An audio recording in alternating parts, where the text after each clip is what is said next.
ini saya ditipu, Oh, iya. ditipu sama oknum bea cukai.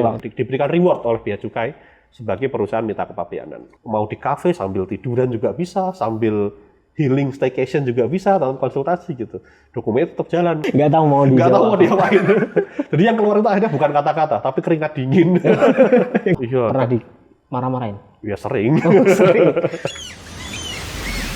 Priu Podcast, Priu Podcast, Priu Podcast. Baik, Bea Cukai Tanjung Priok. Baik, selamat pagi, siang, sore, dan malam bagi kawan Prima dimanapun kawan Prima berada.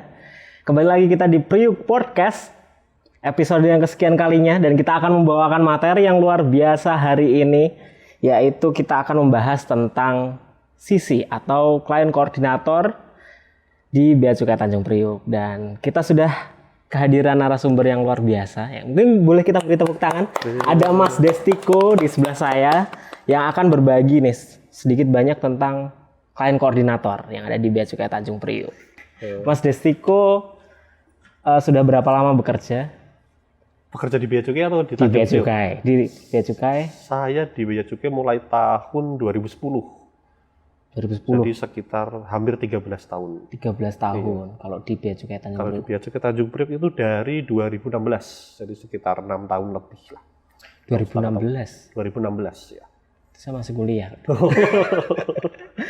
Nah, kalau jadi sisi sendiri nih Mas, kalau dari sisi sendiri sejak awal, Sejak awal, saya sejak ditempatkan di Bea Cukai Tanjung Priok, mulai jadi sisi pada bulan Agustus, tepatnya 8 Agustus 2016, saya pertama kali menjadi sisi. Ditugaskan waktu itu di sisi mita.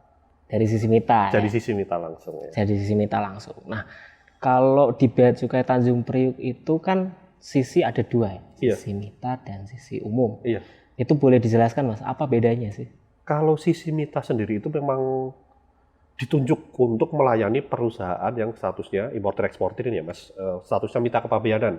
Iya. Jadi perusahaan yang sudah mendapatkan SCAP, keputusan dari Direktur Teknis Kepabeanan bahwa dia ditetapkan sebagai mitra kepabeanan akan otomatis mendapatkan layanan sisi mita. Nah, untuk sisi umum sendiri berarti selain mita, artinya semua orang, semua perusahaan, semua pengguna jasa, kalau mau dapat layanan informasi, mau berkonsultasi atau punya masalah, silahkan hubungi sisi non-mita atau sisi umum gitu bilangnya kalau di sini. Oh ya, jadi yang membedakan adalah pengguna jasa yang dilayani. Betul, jenis pengguna jasa. Jenis pengguna jasa, yang satunya mita, kemudian yang satunya umum. Mita dan IO, mohon maaf. Jadi Mita sekarang dan sudah IO. jadi satu ya, Mita dan IO, Mita dan IO. di-handle oleh sisi Mita IO. Selain itu sisi umum. Oke. Nah, kalau di sisi sendiri, tadi kan sedikit dibilang konsultasi ya. Iya. Mungkin bisa dijelaskan jenis-jenis layanannya, mungkin banyak ya layanan di sisi. Iya, jadi di sisi sendiri kalau kita sebutnya sebenarnya kontak center untuk apa lebih layanan globalnya. Iya. Jadi sarana konsultasinya kurang lebih terbagi menjadi sarana konsultasi tatap muka langsung. Jadi terus yang kedua adalah lewat telepon, call center. Ketiga lewat live chat. Jadi kurang lebih apa tiga besar apa ya kanal yang kita siapkan untuk melayani pengguna jasa itu. Kalau misalnya yang simpel-simpel, nanya simpel, responnya nyangkut atau apa, lewat live chat aja, nggak usah datang ke kantor gitu.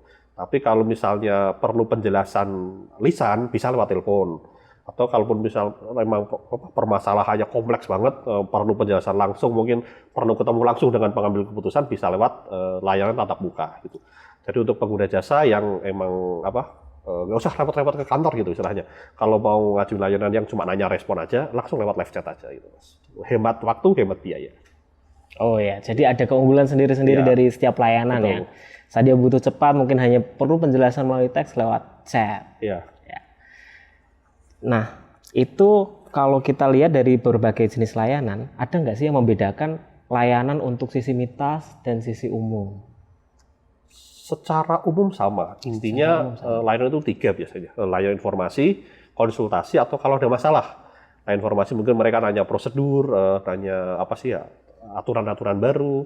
Konsultasi juga sama. Misalnya saya pengen impor ini nih Pak, kira-kira step apa yang harus dilakukan, dokumen apa yang perlu dipersiapkan gitu. Atau masalah gitu, ada masalah. Misalnya saya kirim PIB Pak dari jam 6 pagi nih, sekarang udah jam 11 siang belum ada respon. Nah itu juga bisa dikonsultasikan ke sisi. Jadi secara umum sama, cuman beda yang menghandle aja gitu. Dari sisi mita, mereka karena dedicated, jadi mereka akan mengawal permasalahan dari awal sampai akhir gitu misalnya. Iya. Kalau di sisi umum kan mungkin ketika step 1 selesai, nanti di step kedua misalnya dia dilayani oleh sisi yang lain gitu. Jadi nggak ada dedicated ya. Berbeda dengan sisi mita.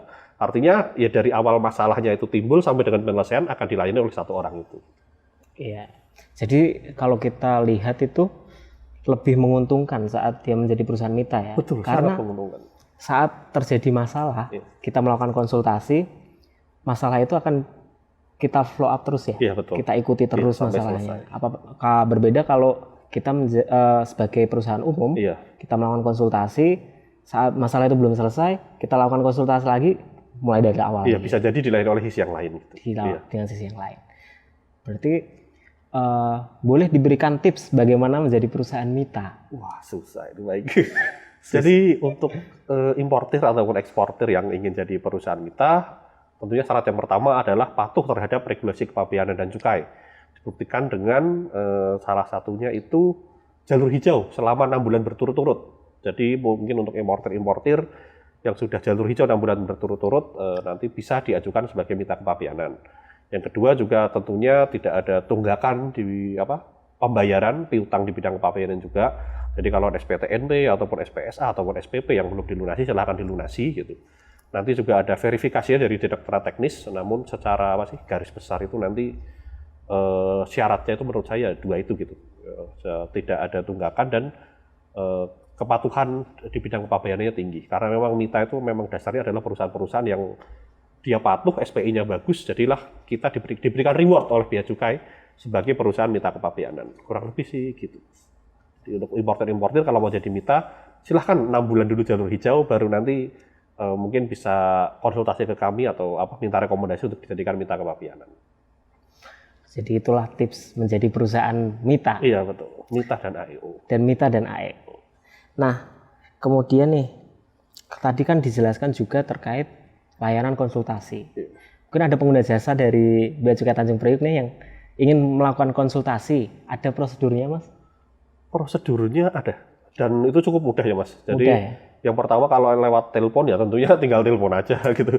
Artinya telepon ke nomor yang sudah dedicated gitu. Berapa Bea Cukai 1522 extension nomor 2. Kemudian untuk live chat juga sama, langsung saja nanti dibuka linknya bit.ly/chatbjpriuk. Itu nanti pengguna jasa cukup mengisi data pribadi aja kayak namanya siapa, perusahaannya apa, emailnya apa gitu. Nah, nanti tinggal diisi aja dan itu juga akan langsung tersambung dilayani oleh sisi juga. Kemudian juga mohon diingat juga kepada pengguna jasa bahwa untuk informasi yang sifatnya sensitif, misalnya minta kopi respon atau minta dijelaskan alasan SPTNP juga kita untuk beberapa informasi memang sifatnya terbatas, jadi disiapkan juga kartu ID card PPJK-nya Mas, atau kartu dari importirnya, ID card importirnya. Jadi untuk informasi-informasi tertentu itu memang kita persyaratkan agar ada surat ID card-nya, kalau perlu malah surat tugas sekalian gitu Mas. Nah untuk konsultasi tatap muka juga prosedurnya cukup gampang, silahkan diisi aja lewat Slim, bjpriuk.net Slim 3.0, nanti di situ ada namanya layanan konsultasi, nanti diisi, pengguna jasa bisa milih tanggalnya berapa, jamnya berapa, sesuai dengan waktu yang diinginkan, juga kepada pengguna jasa agar kami harapkan mengisi masalah sedetail-detailnya. Jadi kalau bisa sedetail mungkin dokumennya apa, permasalahannya apa gitu. Jadi ketika pengguna jasa datang, kita sudah punya data, artinya kita persiapkan data itu, kita cek responnya apa, kita cek ke bidang lain masalahnya apa, jadi ketika mereka datang, kita udah punya istilahnya jawaban gitu atas permasalahan mereka. Karena saat ini juga kalau saya lihat mungkin pengguna jasa atau importer-eksporter itu ngisinya masih umum gitu. Misalnya konsultasi terkait impor, ya udah ditulis impor aja gitu. Jadi kita bingung nih impor masalahnya apa, kita harus persiapan apa gitu. Nah itu untuk konsultasi tatap muka kami harapkan sih pengguna jasa diisi yang detail, dokumennya nomor berapa, kalau bisa kode tiket layanannya berapa, permasalahannya apa gitu. Diisi detail, Iya. agar saat datang kita sudah siap datanya Betul, apa ya. iya. Jadi kita nggak nanya lagi nih, impor tuh kan luas banget ya masalahnya. Iya. Ada yang cuma mau konsultasi, ada yang punya masalah gitu. Jadi kita kalau sedetail mungkin informasi yang kita dapat, kita juga bisa persiapan gitu. Ini mungkin pemirsa kita tidak hanya di Bea Cukai Tanjung Priok, Mas. Iya. Nah kalau di kantor lain juga ada ya, Layanan informasi. di layanan informasi. Jadi di bagian layanan informasi selalu ada di setiap kantor. Iya, betul Mas. Silahkan lakukan konsultasi bagi Bapak Ibu yang mengalami kendala permasalahan kepabeanan dan cukai. Nah, tadi kan kita Mas Destiko sudah bertugas sebagai sisi sejak tahun 2016. Iya. Itu pasti sudah berbeda ya, sisi zaman dulu dan sisi Betul, sekarang. betul, berbeda sekali. Bagaimana itu perbaikan layanannya seperti apa? Kalau zaman dulu seperti ini, zaman sekarang seperti ini. Ini bisa diceritakan, Mas? Iya. Kalau dulu itu mungkin jumlah pengguna jasa yang datang itu mungkin jumlahnya lebih sedikit dari sekarang. Karena dulu sebelum pandemi itu, yang saya tahu layanan informasi belum ada live chat. Jadi kalau untuk sekarang live chat itu tiap hari rata-rata 400 sampai 500. Jadi bayangkan kita setiap hari melayani 400 live chat, kemudian juga telepon setiap hari mungkin sekitar 60 sampai 80 dan tatap muka setiap hari sekitar 40. Jadi setiap hari kita melayani sebanyak orang itu gitu. Jadi kalau dulu hanya ada informasi tatap muka aja dan telepon. Dan itu pun jumlahnya paling tatap muka sehari juga sampai 200 ya, Mas. Iya. Dan juga telepon juga mungkin nggak sampai 100 juga, kurang lebih volumenya sama gitu. Jadi kalau dulu media yang digunakan juga berbeda, sekarang ada live chat, kalau dulu nggak ada gitu. Jadi di era teknologi informasi sekarang, dari Bea Cukai Tanjung Priok itu mencoba memanfaatkan teknologi informasi yang ada. Dengan live chat itu sekarang gampang banget, mereka cuma modal HP sama pulsa aja. Mau di kafe sambil tiduran juga bisa, sambil healing staycation juga bisa, dalam konsultasi gitu. Dokumennya tetap jalan. Kalau dulu pengguna jasa harus datang ke kantor dulu nih. Walaupun cuma nanya respon, Mas, respon ini kok nyangkut ya nggak ada. Nah itu mereka harus datang ke kantor baru kita cek. Dan juga minimal lewat telepon lah, mengorbanin pulsa lah gitu. Nah itu kalau sekarang itu dengan adanya transformasi seperti itu juga kita ada layanan live chat, artinya menjaring pengguna jasa lebih banyak gitu. Artinya mungkin kalau dulu orang nanya terkait prosedur kepabeanan itu kemana-mana gitu ya. Jadi ke orang, Bapak kayaknya tahu kepabeanan ini pernah ngimpor gitu. Jadi mereka nanya ke orang lain gitu. Kalau sekarang ya kita harapkan kalau misalnya dari Bapak Ibu pengen nanya atau tahu terkait bea cukai, silahkan hubungin live chat yang ada di kami, telepon ataupun datang langsung gitu, Mas. Jadi harapannya sih dengan banyak menjaring pengguna jasa, informasi yang kami sampaikan juga lebih luas lagi. Artinya mungkin kita harapkan nggak ada lagi orang-orang yang tertipu gitu, Mas, terkait bea cukai. Misalnya mau ngimpor apa nggak tahu prosedurnya, ya udah datang aja ke bea cukai atau nanya ke sisi gitu, Mas. Dan yang kedua juga dengan adanya live chat, ekspektasi terhadap pelayanan bea cukai itu menjadi lebih tinggi. Kalau dulu kan orang datang ke kantor, mereka rela nunggu sejam 2 jam gitu. Wah ini kan jelas tuh antreannya saya mungkin dilayani mungkin 10 orang lagi antreannya. Kalau live chat kan mereka nggak tahu nih.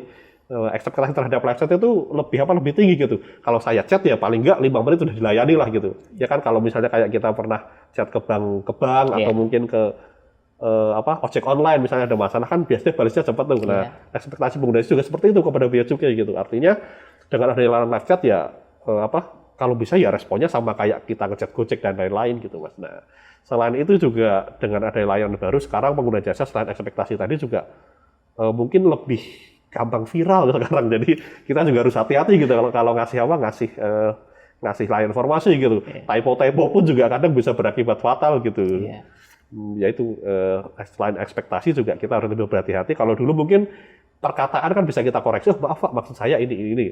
Tapi kalau chat ketika sudah kita enter itu nggak bisa kita hapus lagi gitu. Nah, oleh karena itu ya selain dari sisi pengguna jasa mengharapkan informasi yang lebih cepat, lebih responsif, lebih detail juga dari kita juga dituntut untuk memberikan informasi sesuai standar layanan dan lebih berhati-hati dalam memberikan informasi gitu.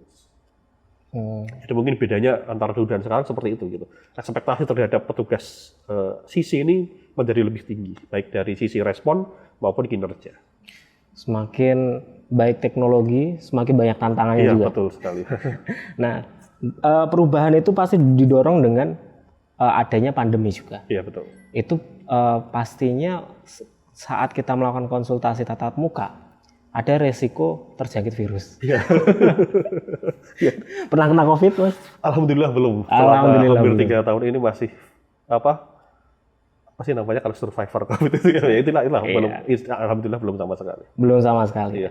Artinya pengelolaan COVID terkait konsultasi ini juga ada ya, Mas? Ada, pasti ada. Bisa diceritakan sedikit?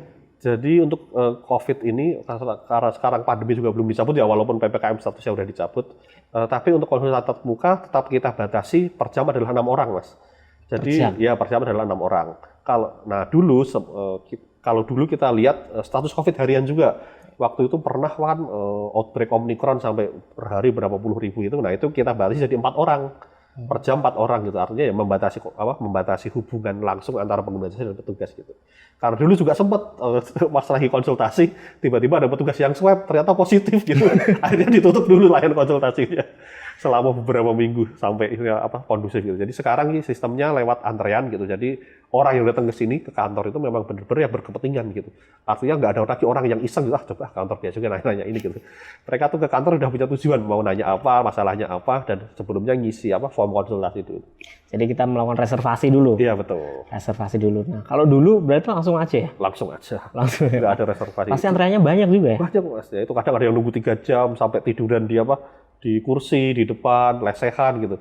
Dan kalau kita lihat kan juga nggak tega juga ini mereka mau nanya aja sampai tiduran berjam-jam nunggu berjam-jam gitu. Kalau sekarang mungkin ya bisa kita lebih cepat kadang adanya live chat dan telepon itu. Apalagi sekarang ruangan sisi umum, sisi mita itu udah menarik ya sekarang. Iya, sangat menarik sekali. Sangat FWS. Iya. Bisa pesan kopi. Jadi Bisa sambil nunggu dilayani bisa sambil ngopi, sambil beli snack atau cemilan gitu. Jadi ya feel free aja gitu istilahnya kayak lagi nongkrong di kafe aja gitu. Nggak apa-apa walaupun sambil kita juga mau sambil ngopi juga nggak masalah gitu biar santai. Iya. Nah tadi kita cerita sedikit beberapa tantangannya. Masih ingat nggak sih Mas klien pertamanya? Oh iya. Jadi klien pertama yang saya layani gitu. Iya. Secara resmi saya ditunjuk jadi sisi Mita itu kalau nggak salah 8 Agustus 2016. Jadi dulu itu perusahaan Mita itu maksimal tanggal 10 harus sudah menyerahkan laporan bulanan. Yeah. Nah, tanggal 8 itu lagi rame-ramenya gitu. Saya hari pertama masuk, wah kok yang datang udah banyak gitu. Klien pertama saya adalah, saya lupa namanya Pak Dedi kalau nggak salah ini. Iya dari PT sebuah PT perusahaan Mita Kepabeanan gitu. Iya. Waktu itu beliau itu datang bawa laptop Mas. Saya seumur hidup jadi pegawai bea cukai sebelum diperiksa itu nggak pernah lihat yang namanya modul PIB. Modul. Iya, jadi bapaknya tiba-tiba datang ke kantor, laptopnya ditaruh di atas meja. Pak, saya tadi kirim PIB bla bla bla bla, tapi kok saya lupa detailnya apa, intinya belum dapat respon gitu. Iya. Saya pertama kali lihat modul yang saya rasakan itu, oh gini ya modul PIB ya. Itu belum tahu itu solusinya apa itu. Iya. Saya coba lihat modul, saya scroll naik turun. Nggak tahu mau dijawab. Nggak tahu mau diapain. Jadi yang keluar itu akhirnya bukan kata-kata, tapi keringat dingin. Yang keluar keringat. Iya. Saya mau jawab apa ini belum dikasih pelatihan cara modul dan lain-lain gitu. Ya udah itu akhirnya lidah ini kaku gitu.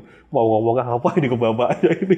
Terus akhirnya ya udahlah akhirnya saya beraniin lah ya mau nggak mau kan kita sebagai petugas bea cukai harus profesional gitu ya. Walaupun nggak tahu ya kita bilang kami cari tahu dulu ya Pak gitu. Yeah. Ya udah saya nanya ke petugas di sebelah saya gitu.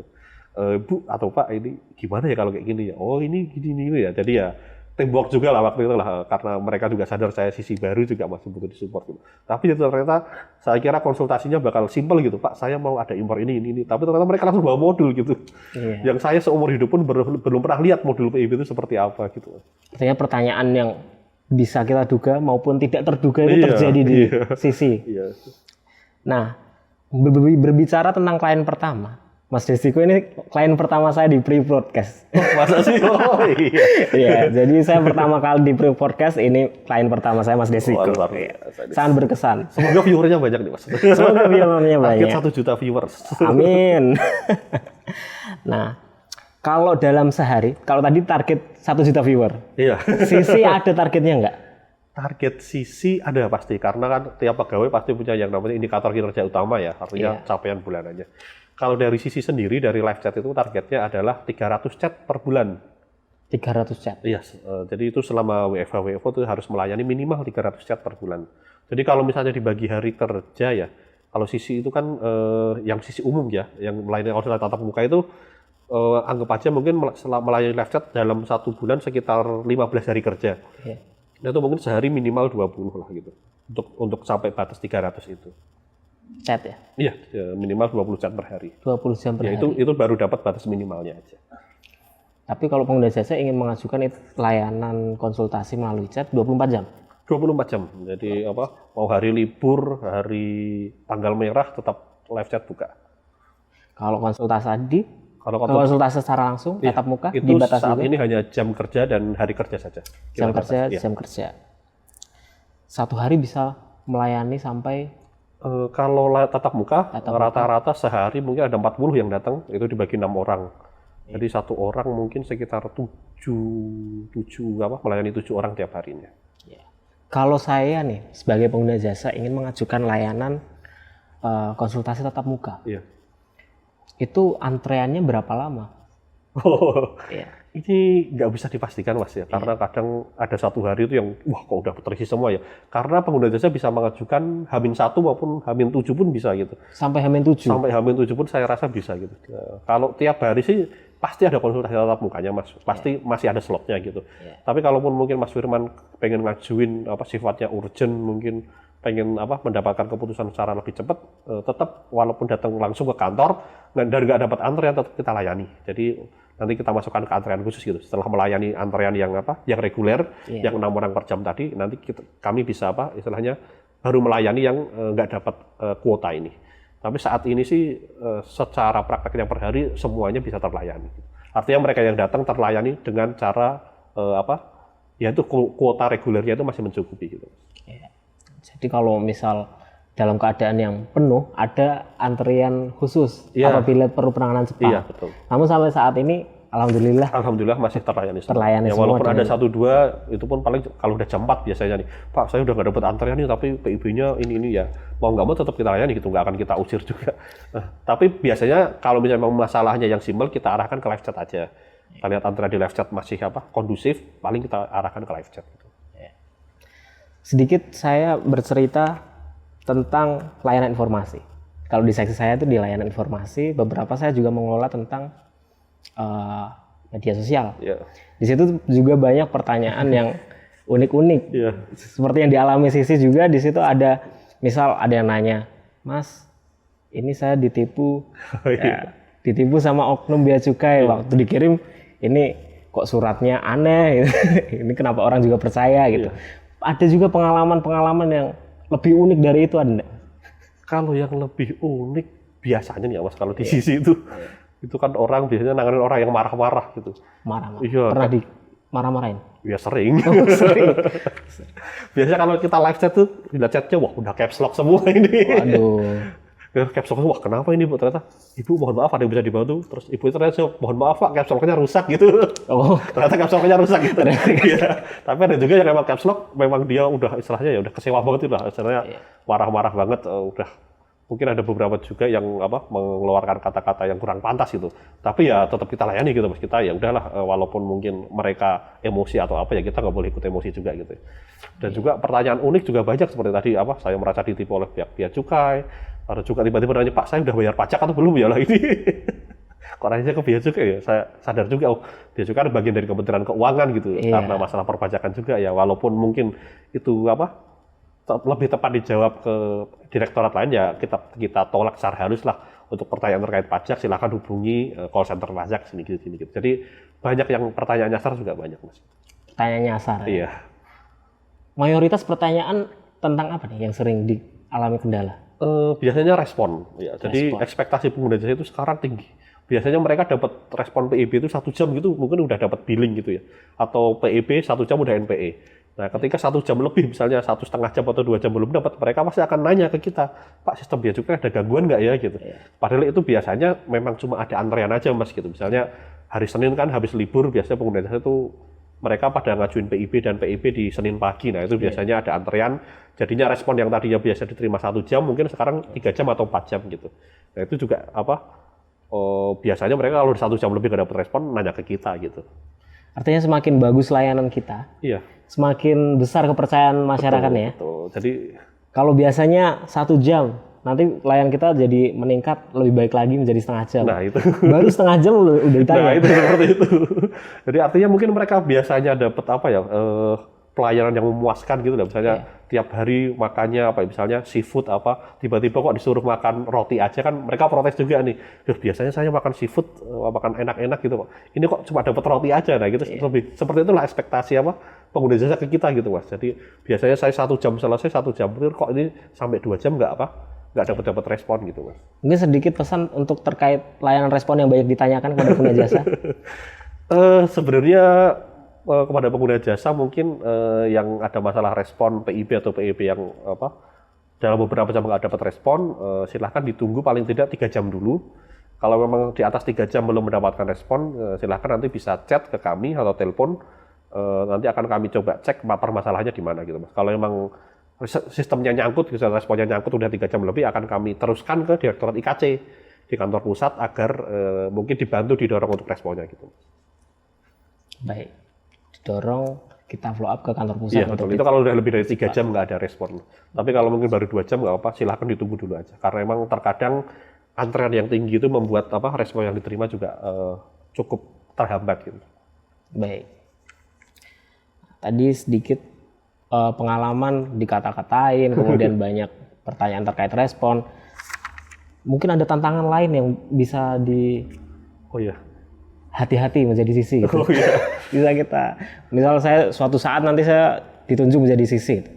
Apa sih yang perlu kita hati-hati dalam memberikan informasi atau mengambil keputusan saat menjadi sisi? Ya. Jadi untuk saat ini sisi itu ditunjuk selain itu juga komunikatif dan juga harus menguasai perubahan aturan dengan cepat. Gitu. Jadi kayak awal tahun ini kan ada beberapa aturan baru seperti nilai pabean, ekspor. Nah itu juga sisi dituntut untuk harus tahu gitu prosedur barunya seperti apa, dampaknya apa ke pengguna jasa apa gitu. Kemudian kalau pengguna jasa misalnya belum jelas informasi apa yang dapat kita berikan gitu Mas. Dan juga terkadang sisi itu dijadikan rujukan keputusan. Nah itu yang sebenarnya kita harus hati-hati nih. Misalnya ada pengguna jasa yang nanya, Pak, kalau saya punya form E ini kira-kira dinotul atau enggak ya gitu. Nah, itu kan sensitif banget tuh.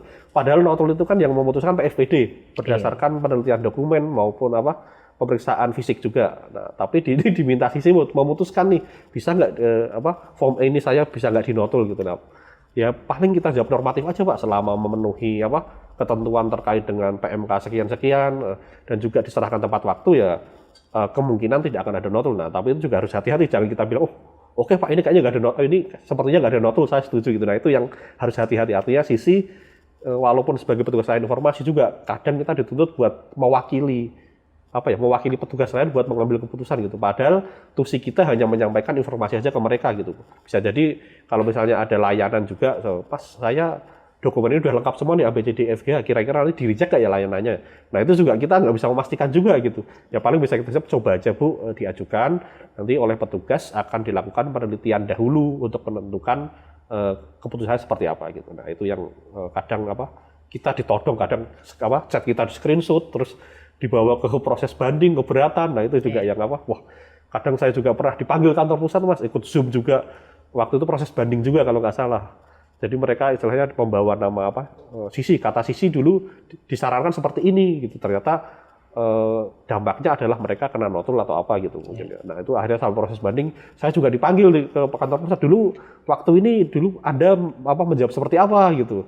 Kan udah 2 tahun yang lalu kita juga udah kadang lupa gitu kalau nggak ada rekornya. Dan itu pun juga pegawai yang menjawab juga udah mutasi, udah pindah. Nah itu juga kadang yang menjadi tantangan bagi sisi seperti itu gitu. Jadi bagaimana kita menjawab agar pengguna jasa puas, namun juga tidak berisiko ke belakangnya gitu Mas. Iya, luar biasa ya. Iya. Sampai terjadi sengketa yang membawa nama kita. Iya, banyak petugas informasi dibawa-bawa ke proses pengadilan. Banyak ya?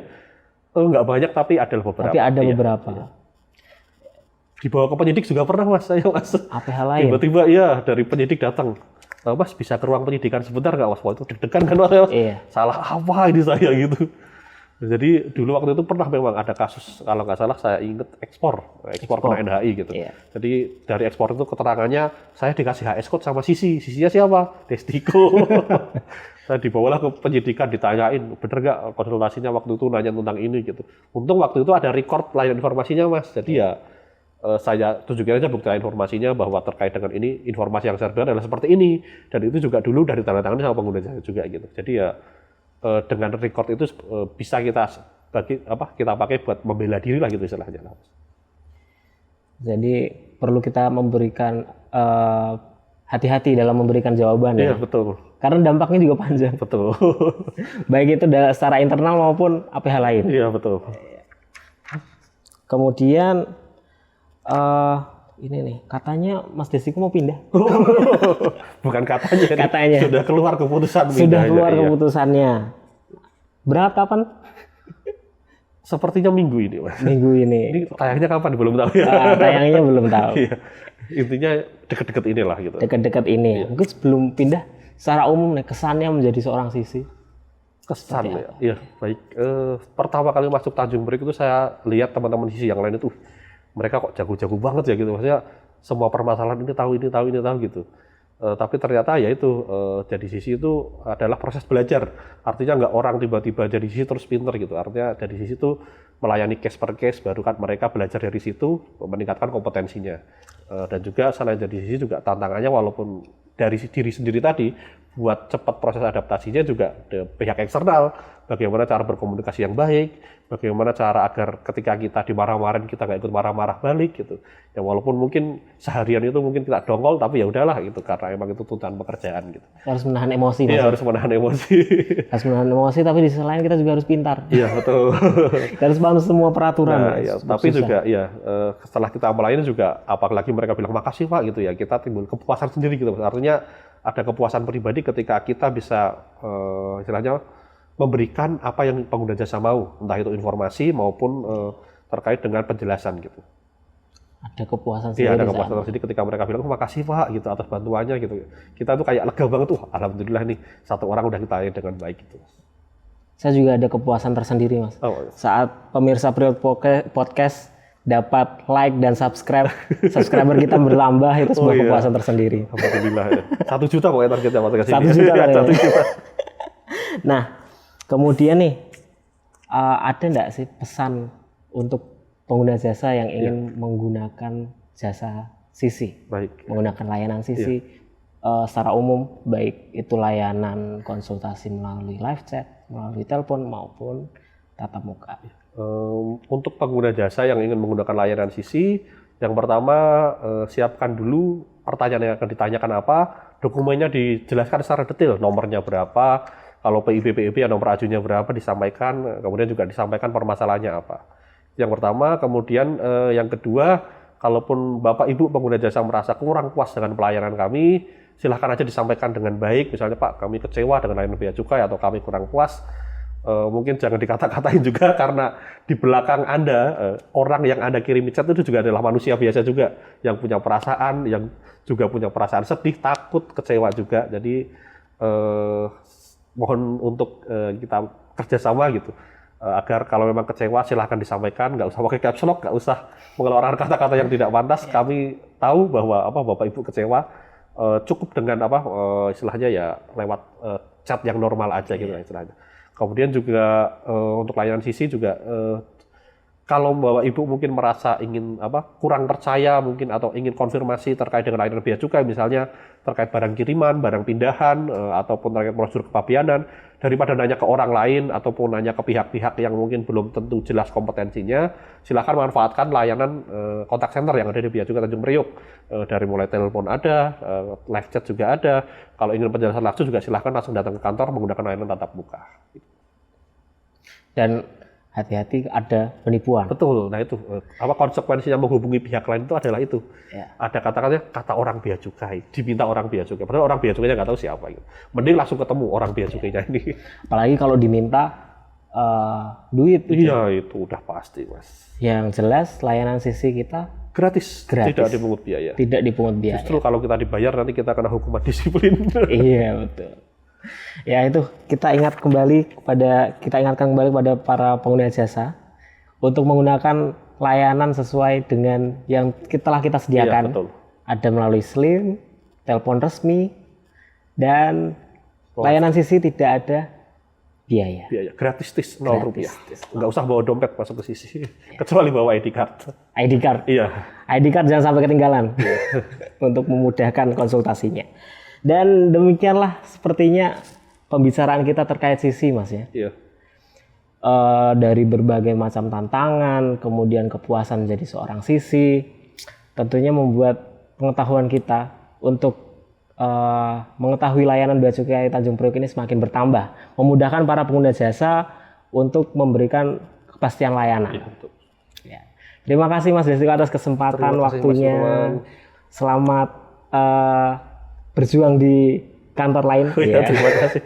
Selamat juga atas debutnya menjadi presenter podcast. Presenter podcast 1 juta viewers. Ya, amin. Ya, kami memohon maaf apabila selama pelaksanaan podcast ini terdapat kesalahan perkataan maupun perbuatan, dan Selamat siang dan selamat kembali beraktivitas. Priuk Podcast. Priuk Podcast. Priuk Podcast. Baik Bea Cukai Tanjung Priok.